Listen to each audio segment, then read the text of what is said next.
Howdy folks, my name is Brady and we are back with another React video, and for today's video I'm going to be wearing this ice pack as a hat. I'm going to put the other side up. It's been very hot lately and I'm trying to cope with it. I've been sweating to death in all of my videos and I know that's not a very appealing look. I don't have an air conditioner, and even if I did, it would be too loud to run while I'm recording, so I don't know what to do. I'm trying to come up with alternate methods, and hopefully I'm going to be all right going forward. The ice pack method is a bit crude, but I think it's going to work. So for today's video, what are we going to be doing? So I have a video called The Space Race, From Rivals to Partners by a channel called Otherworldly. Full disclosure here, somebody involved in the creation of this channel in some capacity reached out to me. I believe they're involved in that. They reached out and offered to essentially sponsor videos on our channel. This video is not sponsored, and I said I'm not interested in sponsored videos at this time. Not like I'd turn it down forever, but at the time I just didn't really feel like doing it.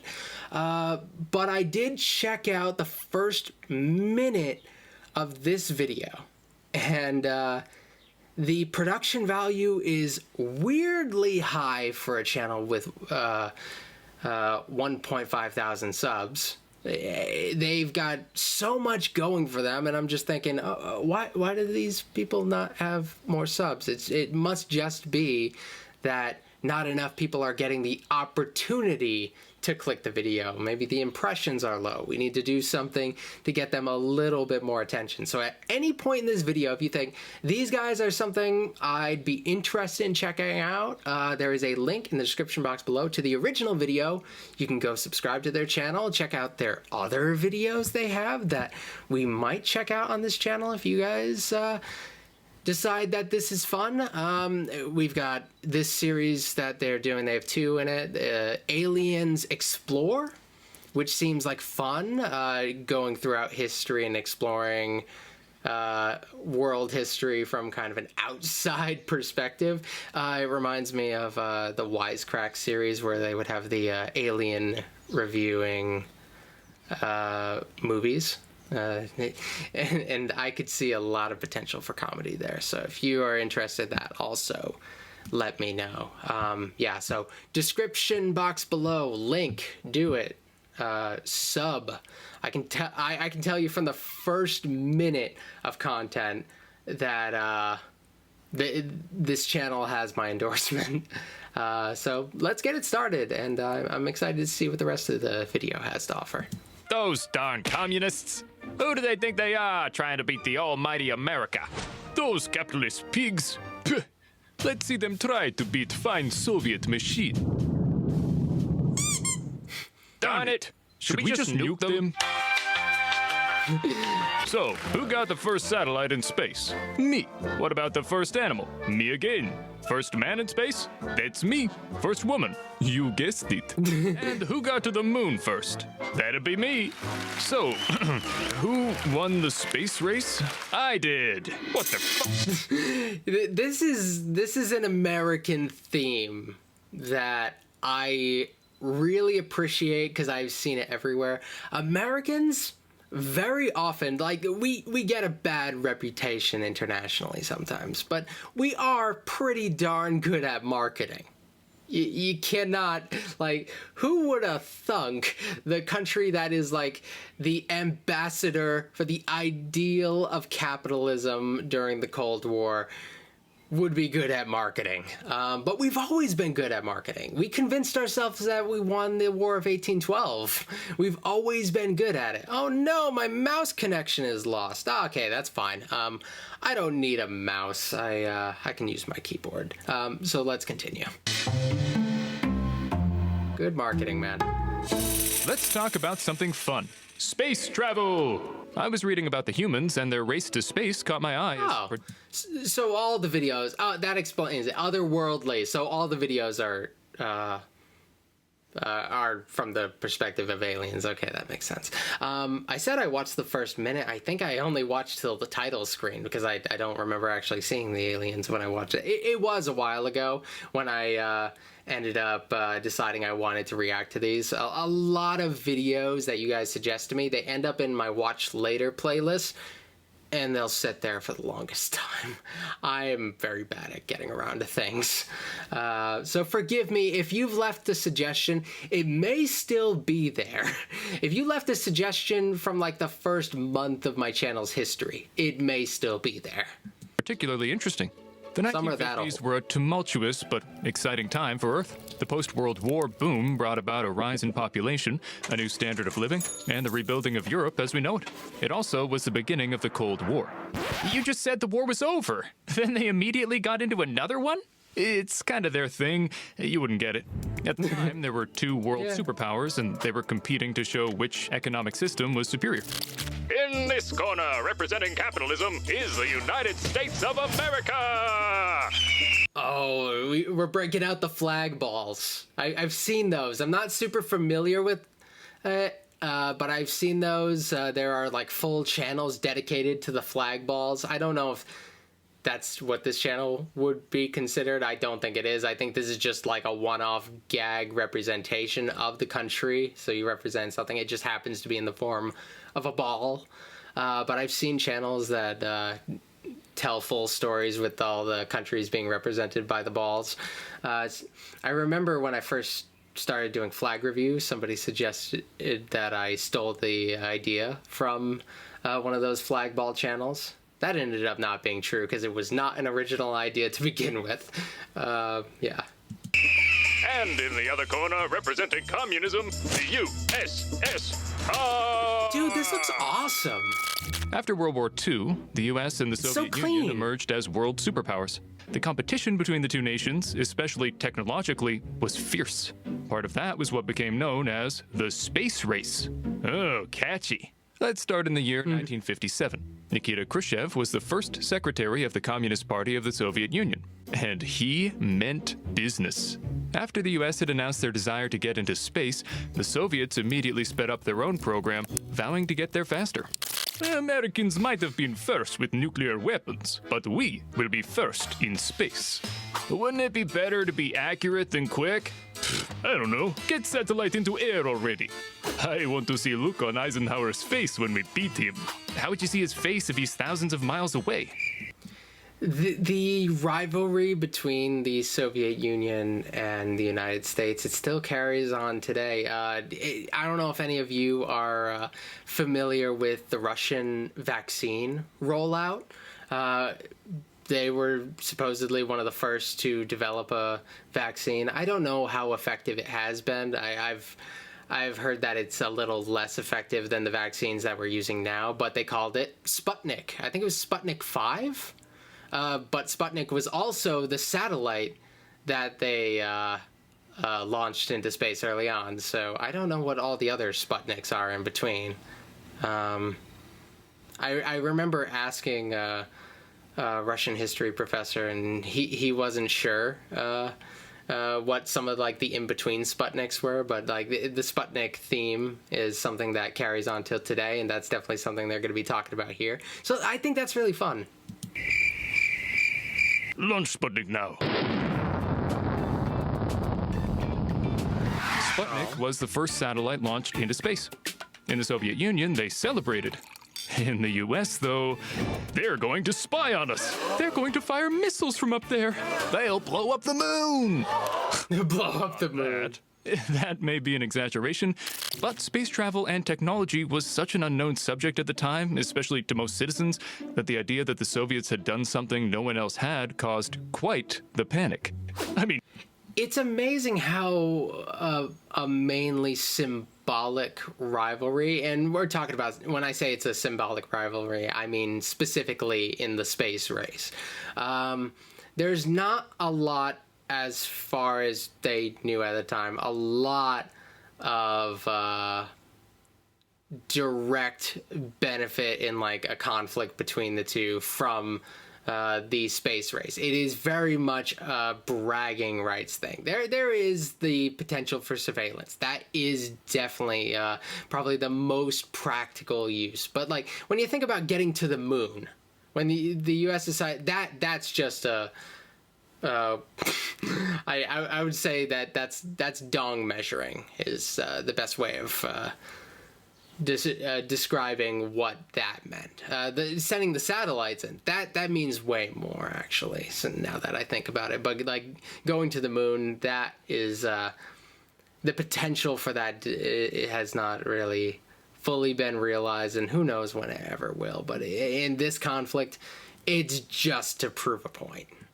Surely they saw how cool it was as a scientific accomplishment.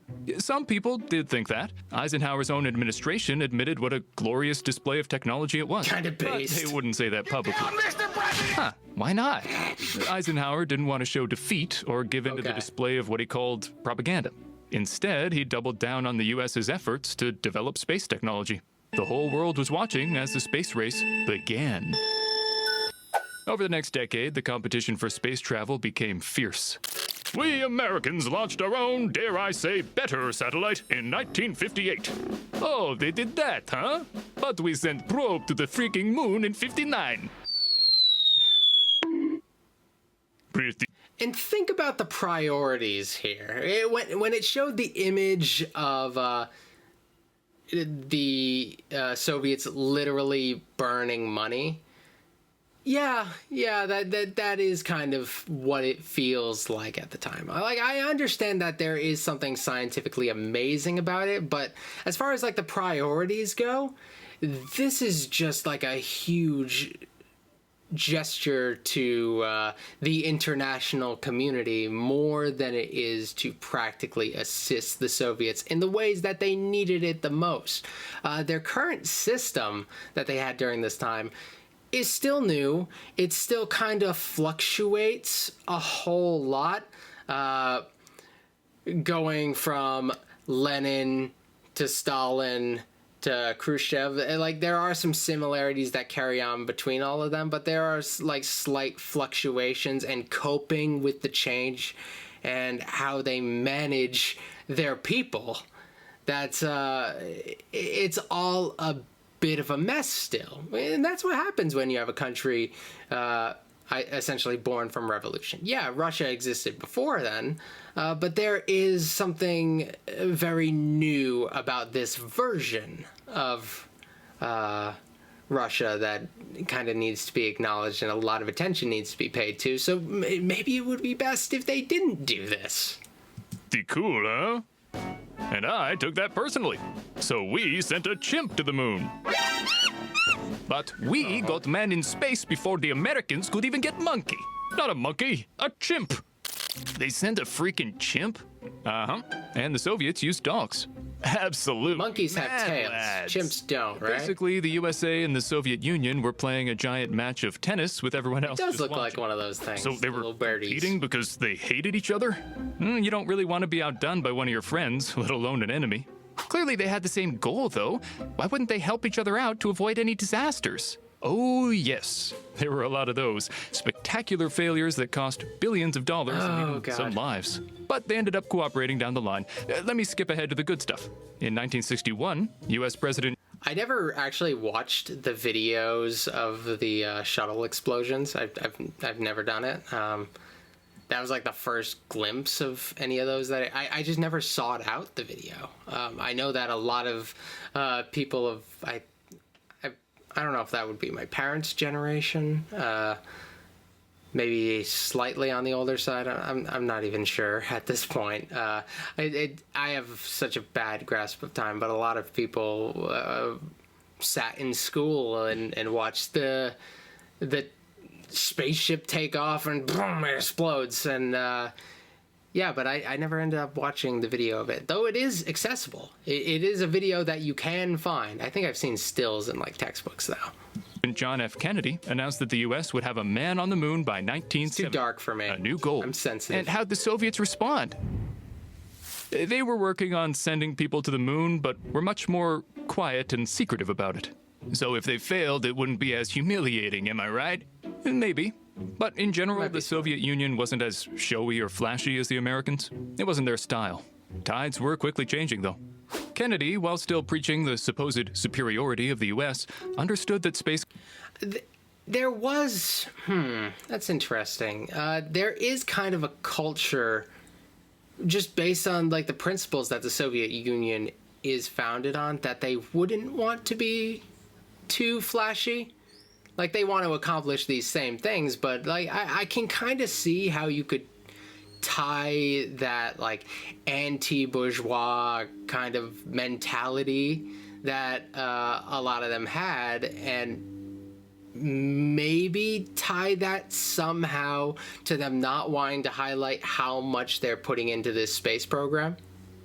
Maybe. I don't know. I'd have to ask somebody who knows better on that issue. This cooperation could be a way to ease tensions with the Russians, especially following several close disasters. This is costing America so much money. And for what? Glory of who got to the moon first? Well, yeah. Look, it'd be cheaper for everyone if we just cooperated. Have we considered that? But sir, they're filthy commies. Our enemy. Who the hell cares? I just want to get to the damn moon. Get me on the phone with Moscow, now! Khrushchev initially rejected the idea of international cooperation, but in 1962, after two academics, one Russian and one American, met together to discuss that possibility, the Soviets warmed to the idea. So they teamed up, went to the moon, and lived happily ever after. Wait, really? Nah. The meeting, which became known as the Dryden-Blagnaravov Agreement, did lead to some cooperation in the form of shared weather data, maps of the magnetic field, and communications between satellites. Boring. Let's get back to the moon. Yes, the moon Kennedy promised how exciting is the moon, in the 1960s. The U.S. fulfilled its promise in July 1969, when the Apollo 11 mission successfully made it to the moon, to the awe of the entire world, including the Soviets. Everyone was extremely excited, and then nothing. Nothing? Well, the U.S. had won the race, but many Americans weren't all that happy about it later on. Dude, check it out! They got to the moon a third time! And it was fake. I see they're still wasting the taxpayers' money on this. I mean, the space program only costs, like, what, $5.3 billion? That's a steal in my book. Yeah, it's one of those things. There are people today who may subscribe to the Elon Musk style of vision that space is kind of the future, and that Earth isn't really as much the future anymore. That we will move on in a sense. That don't worry about this planet too much. We're gonna be on Mars eventually. It's kind of a Muskian mentality, and unless you subscribe to something like that, I get why the space program is kind of a luxury in a sense. Yeah, I don't blame them. There's nothing to do there, and Wi-Fi reception is horrible. Yep, that's what humans discovered. It was a huge feat in technological terms, but beyond that, didn't amount to much. But after people lost interest, space travel continued and, in fact, improved. In 1972, a new mission emerged, joined together two spacecrafts in space. To make this possible, the US and the Soviet Union agreed to cooperate. Wow, that's so cute. And it only took them 2 decades to start cooperating. Big brain alert.